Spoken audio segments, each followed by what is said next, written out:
আসসালামু আলাইকুম, আমি সাদিয়া আফরিন। আপনাদের সবাইকে ওয়েলকাম করছি আমার আজকের ব্লগটি দেখার জন্য। আশা করছি ভালো লাগবে। যদি ভালো লাগে প্লিজ লাইক, কমেন্ট এবং সাবস্ক্রাইব করে পাশেই থাকবেন।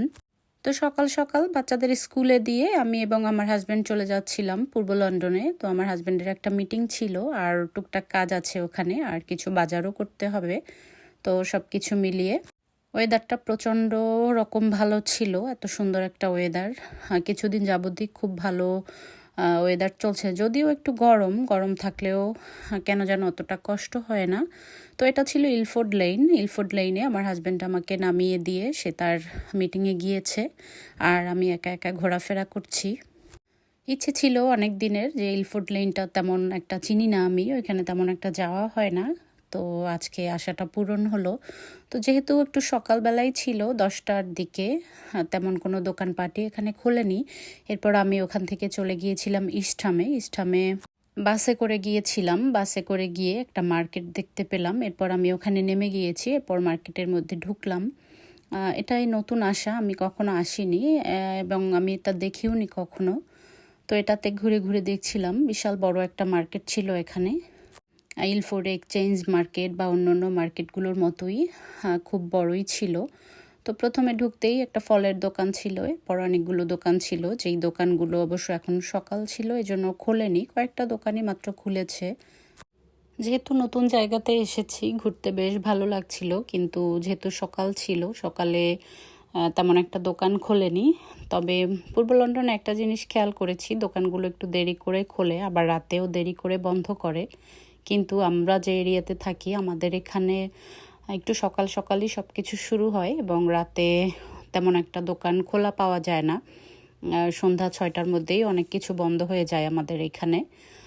তো যাই হোক, আমি ঘুরে ঘুরে দেখছিলাম, জায়গাটা বেশ ভালো লাগছিল, একেবারে নিরিবিলি। যেহেতু সকাল সকাল এজন্য মাত্র 2-1জন মানুষই এখানে ঘোরাফেরা করছিল, তেমন একটা ভিড় ছিল না। তো কিছু সময় আমি ওখানে কেনাকাটা তো তেমন কিছুই করিনি, যেহেতু আমাদের কেনাকাটার উদ্দেশ্য ছিল অন্য জায়গাতে। নতুন এসেছি, একটু ঘুরেই গেলাম, এই তো মার্কেটটা। তো এরপর আমরা ওখান থেকে চলে যাচ্ছিলাম শ্যাডোয়েলে আমাদের একটা ফ্ল্যাট আছে, ওখানে টুকটাক কাজ করাতে হবে। এই জন্য মিস্ত্রি আসবে, মিস্ত্রির সাথে আমার হাজব্যান্ড সব কিছু দেখাবে, কথা বলবে। তো এই জন্য আমরা ওইদিকে যাচ্ছি।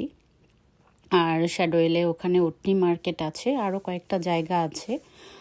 আমি একটু ঘোরাফেরা করব, টুকটাক কেনাকাটা করব। যেহেতু আমাদের এরিয়াতে আমাদের বাংলাদেশি অনেক কিছুই পাওয়া যায় না, তেমন কিছুই নেই ওইদিকে। সবজি থেকে শুরু করে সব কিছুই পূর্ব লন্ডনে পাওয়া যায়। এই জন্য আমাদের যখন আসা হয় তখন আমাদের অনেক বাজার করে এখান থেকে নিয়ে যাওয়া হয়। তো আমি আমার হাজব্যান্ডের সাথে চলে আসি, বাজার করি দুইজন মিলে, মোটামুটি আসলে সুবিধা হয়। তো এখান থেকে যাচ্ছিলাম, এটা ছিল ব্লিংটন যে মার্কেট আছে। ক্যানারি ওয়ার্ফটাও দেখা যাচ্ছিল এখান থেকে, টানেলের ভিতর থেকে যাব। আর টানেলের ভিতর থেকে গেলে আমার খুব ভালো লাগে, কেন জানি না। আমি সবসময় ভিডিও করতে থাকি, যতবারই গিয়েছি ততবারই ভিডিও করেছি। আর এই এরিয়াটা তো দেখতে বেশ সুন্দর। তো আসলে পূর্ব লন্ডনে একটু বেশি আসা হয় আমাদের, এই জন্য দেখা যায় অনেক কিছুই চিনি বা অনেক কিছুই জানি। আত্মীয় স্বজন, বন্ধু বান্ধব দাওয়াত পাই যেগুলো, সেগুলো থাকে পূর্ব লন্ডনে। আমার হাজব্যান্ডের যেহেতু প্রপার্টি বিজনেস, সেই সুবাদে আমাদের এইদিকে আসা হয়। এই জন্য টুকটাক অনেক জায়গাতেই আমার যাওয়া হয়েছে, আর অনেক জায়গায় মোটামুটি চিনি। তো এই তো আমরা টানেলের মধ্যে ঢুকছি। যতক্ষণ টানেলের মধ্যে থাকি আমার একটু ভয়ও লাগে, এটা হচ্ছে থেমস রিভারের নিচে যে টানেল। তো একটু ভয়ও লাগে, আবার ভালো লাগে দেখতে। আর ওয়েট করতে থাকি যে কতক্ষণ লাগবে, কখন শেষ হবে। আমি ভিডিও করতে থাকি, ভিডিও করলে আসলে বোঝা যায় যে কতটা দূরত্ব। তো একবার টানেলের ভিতরে অনেক ট্রাফিকে পড়েছিলাম, ওই সময় বেশ কষ্ট হয়েছিল। মনে হচ্ছিল যে আসলে প্রচণ্ড গরমও ছিল ওই সময়।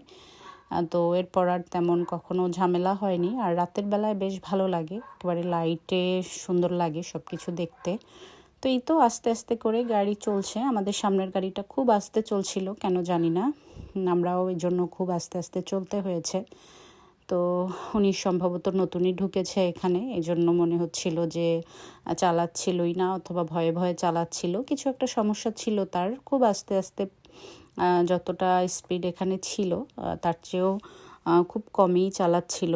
আর এখানে ফুটপাতও আছে, ফুটপাত দিয়ে যদি কেউ যাওয়া আসা করে সেইটাও করা যায়। তো অনেক সময় লেগেছিল, এখান থেকে প্রায় 4-5 মিনিট সময় লেগে যায় টানেল থেকে বের হতে। প্রত্যেকটাই এইভাবেই অনেক বড়।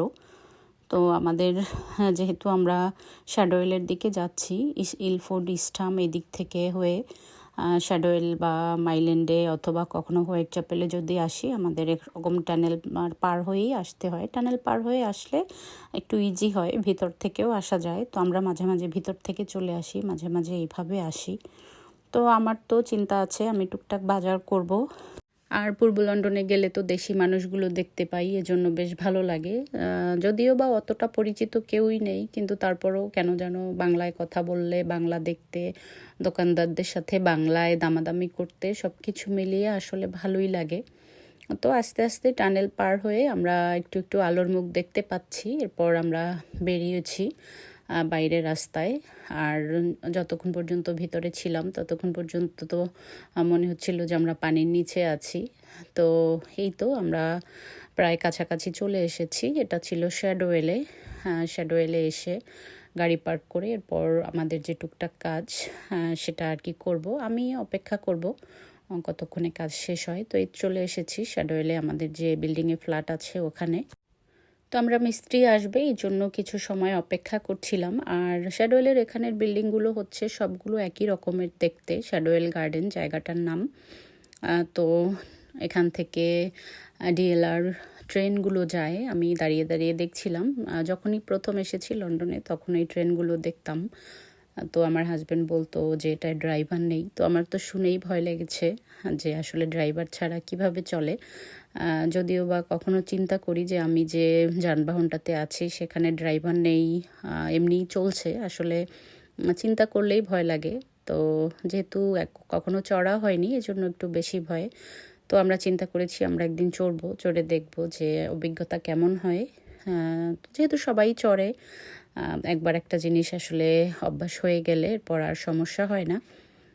তো এই তো আমি এখানে দাঁড়িয়ে দাঁড়িয়ে দেখছিলাম আর মিস্ত্রি চলে এসেছে। আমরা এরপর উপরের দিকে যাব, গিয়ে দেখব যে কি কি কাজ করাতে হবে কি না করাতে হবে। এখানে একটা বাঙালি ফ্যামিলি থাকে। তো আমরা যাচ্ছি, এখানে সিঁড়ি বেয়েই উঠতে হয়, বিল্ডিংটাতে কোনো লিফট নেই। তো আমরা উপরে গিয়ে আমি আবার ওখানের বারান্দা থেকে ট্রেন দেখছিলাম। 2-1 মিনিট পর পরই ট্রেনগুলো চলে আসে, দুই সাইড থেকেই ট্রেন চলে। তো এই তো ভিতরে চলে এসেছি। এখানে টয়লেটে কিছু কাজ করাতে হবে আর কিচেনেও কিছু কাজ করাতে হবে। তো এগুলো দেখছিলাম। আমার হাজব্যান্ড কথা বলছিলেন, যেহেতু ঘরে লোক ছিল, আমাদের ভাড়াটিয়া ছিল, এই জন্য ভিতরের দিকটা আর আমি তেমন ভিডিও করিনি। আর এখান থেকে আমি দাঁড়িয়ে দাঁড়িয়ে বাইরের প্রকৃতি যেটা সেটা উপভোগ করছিলাম, ট্রেনগুলো দেখছিলাম। আর এটা ছিল 3rd ফ্লোরে, তো এখান থেকে বেশ ভালোভাবেই দেখা যাচ্ছিল। তো যাই হোক, দেখে সব কিছু ঠিক করে মিস্ত্রির সাথে কথা বলে এরপর আমরা আবার একটু হোয়াইট চ্যাপেলের দিকে যাচ্ছি। হোয়াইট চ্যাপেলে টুকটাক কিছু কেনাকাটা করব, এরপর বাসার দিকে যাব। তো রাস্তাগুলো বাংলাদেশের রাস্তার মতোই, কিছু জায়গায় খুব সরু রাস্তা ছিল, রাস্তার দুই পাশে গাড়ি পার্কিং করা ছিল, এরপর বের হতেও কষ্ট হয়ে যাচ্ছিল। তো যাই হোক, এই তো আমরা হোয়াইট চ্যাপেলে চলে এসেছি কিছু সময়ের জন্য। এখানে কিছু কেনাকাটা করব, এরপর যাব। এখানে আসলে আমাদের বাংলাদেশি সব জিনিসই এখানে পাওয়া যায়, আর অন্য অন্য এরিয়ার চেয়ে মোটামুটি ভালোই পাওয়া যায়। তো আমরা কিছু কেনাকাটা করে এরপর বাসার দিকে যাব। বাচ্চাদের স্কুলে দিয়ে আসলে অবশ্য একটু তাড়াহুড়া লেগে যায়। টুকটাক যেটাই করি না কেন হয়তো দেখা যায় তেমন একটা সময় নিয়ে কিছুই কেনাকাটা করা যায় না। তো যাই হোক, আমরা কেনাকাটা করে এরপর বাড়ির উদ্দেশ্যে রওনা দিয়েছি। ভালো থাকবেন সবাই। পরবর্তী ভিডিও দেখার আমন্ত্রণ জানিয়ে আজকের মতো এখানেই শেষ।